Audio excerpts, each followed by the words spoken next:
네, 날씨로 알아보는 오전장 증시 현황입니다. 오늘도 좋아요 꾹 댓글 남겨주시면 저에게 너무나도 큰 힘이 됩니다. 네, 여러분 벌써 금요일입니다. 날씨도 날씨지만요. 이제 나뭇잎이나 은행이 길가에 떨어져 있는 걸 보면서 다시 한번 가을을 느끼게 되는 것 같습니다. 여러분, 떨어진다는 게 꼭 나쁜 것만을 의미하는 걸까요? 우리가 겨울에 나뭇잎이 다 떨어져 있는 걸 보더라도 저 나무는 너무 불쌍해, 안타까워라고 하지 않습니다. 왜냐? 내년 봄에는 또다시 푸르른 잎사귀와 예쁜 꽃이 핀다는 걸 너무나도 잘 알고 있으니까요.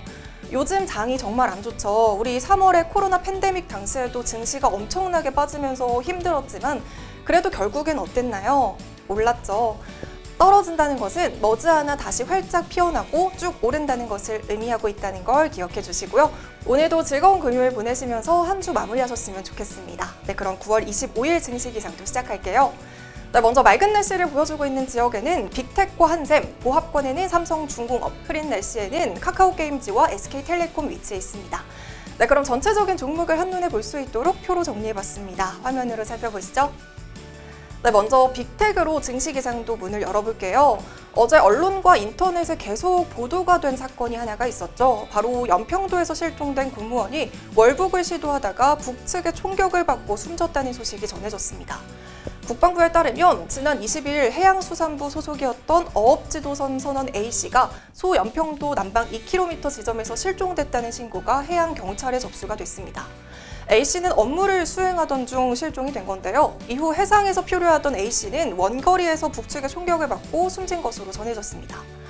굉장히 충격적인 소식이라 국방부와 청와대에서는 긴급회의를 소집하기도 했었는데요. 남북 관계에 있어서도 다시 최악의 상황에 처해질 위기에 도달했습니다. 이에 방산주인 빅텍이 움직임을 보였는데요. 빅텍은 전자전 시스템 방향 탐지 장치나 군용 전원 공급 장치, 그리고 피하 식별 장치 등을 만드는 회사로 남북 관계의 적신호가 커졌을 때 움직이는 종목입니다. 종목의 오르고 내림을 떠나서 이런 초유의 사건으로 당분간 남북 간의 관계에는 경색 국면이 장기간 이어질 것으로 보입니다. 이어서 한샘입니다. 코로나19로 집에 대한 중요성이 커진 가운데 리모델링이나 인테리어 수요가 증가하면서 한샘은 코로나19 이후 가장 큰 수혜주로 매번 이름을 올리고 있습니다. 지난 7월에 최고가를 찍고 이후 한 달 동안에는 한샘의 주가가 살짝 조정을 받는 상황이었지만요. 다시 반등세를 보이고 있습니다. 코로나19 재확산으로 한샘의 수혜를 예상하는 투자자가 늘었기 때문입니다. 증권가에서도 비수기로 인식되는 3분기에도 매출과 영업이익은 늘 것으로 예상되면서 3분기 매출은 작년보다 18.5% 증가한 4,863억 원으로 관측이 되고 있습니다. 뿐만 아니라 삼성전자와 업무 협약을 맺은 것도 호재로 꼽히고 있는데요.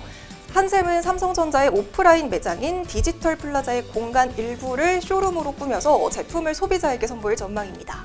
이번에는 보합권에 위치한 삼성중공업입니다. 코로나19로 사상 최악의 수주 부진을 겪고 있는 삼성중공업이 하반기 대규모 수주에 나서고 있습니다.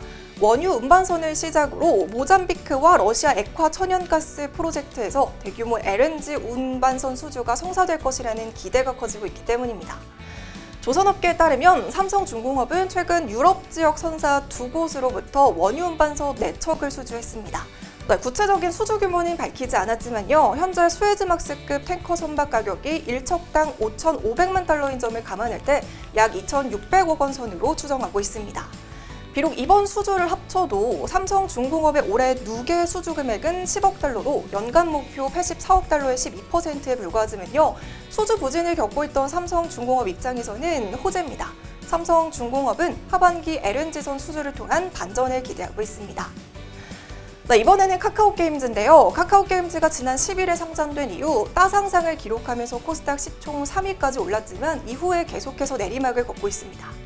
지난 11일에 최고가였던 89,100원에 도달하면서 시총 6조 5천억 원을 넘겼지만 지금은 코스닥 시장 5위로 떨어졌고요. 시가총액도 3조 원 수준입니다. 상장 이후 카카오게임즈를 매수했던 투자자들, 그중에서 상장 첫날에 종가에 투자했을 경우에는 15% 이상의 손실이 예상되고 있습니다. 개인 투자자들은 상장 첫날에만 196억 원어치를 매수했고요. 둘째 날인 11일부터 2거래일간 본격적으로 매수에 나섰습니다. 특히 상한가 행진이 끝난 14일에도 1,708억 원을 순매수한 것으로 나타나면서 개인 순매수 1위 종목이 카카오게임즈일 정도였습니다. 이에 따라 공모주 청약 주주를 제외하면 수익을 내는 개인 투자자들이 그렇게 많지는 않을 것이라는 분석인데요. 사실 카카오게임즈의 주가 하락은 상장 전과 직후 계속 이슈가 되어 오던 부분이었습니다. 공모주 시장이 굉장히 과열된 상황이고요. 카카오게임즈의 12개월 PER은 44.16배로 같은 게임 업계인 NC소프트나 넷마블, 펄어비스에 비해서 높은 수준이기도 했습니다. 특히 카카오게임즈가 게임 개발보다 퍼블리싱을 주력으로 한다는 점에서 이렇게 높은 주가 수익 비율은 과도하다는 분석인데요. 적정 주가가 형성이 되고 카카오게임즈 신작에 따른 실적과 PER이 적정 수준을 회복하면 그때부터 주가가 본격적으로 형성이 되지 않을까 싶습니다.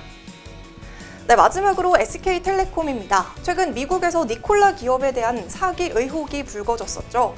이번에는 니콜라에 이어서 엑스레이 기업인 나녹스까지 사기 의혹이 일고 있습니다. 의혹을 제기한 곳은 미국의 공매도 투자사인 머디워터스인데요. 올해 4월에 중국판 스타벅스라고 불리는 루이싱 커피의 의혹을 제기해서 상장 폐지까지 끌어낸 곳이기도 합니다. 머디워터스는 나녹스가 조작된 데이터로 데모 영상을 제작했고요. 유죄 판결을 받은 범죄자가 배후에 있다고 주장을 하고 있는데요. 나녹스는 올해 8월에 나스닥에 상장한 뒤 주가가 3배 이상 뛰었지만 이 의혹이 제기된 뒤로는 주가가 계속해서 떨어지는 상황입니다. 여기에 SK텔레콤은 어떤 관련이 있느냐? 바로 SK텔레콤은 작년과 올해 두 차례에 걸쳐서 약 270억 원을 투자한 2대 주주라는 점입니다. 개인 투자자 입장에서는 대기업을 믿고 투자를 했지만 이런 논란이 나오자 손해를 봤다는 비판이 나오고 있습니다. 네, 지금까지 증시기상도 김지연이었습니다. 여러분 즐거운 주말 보내세요.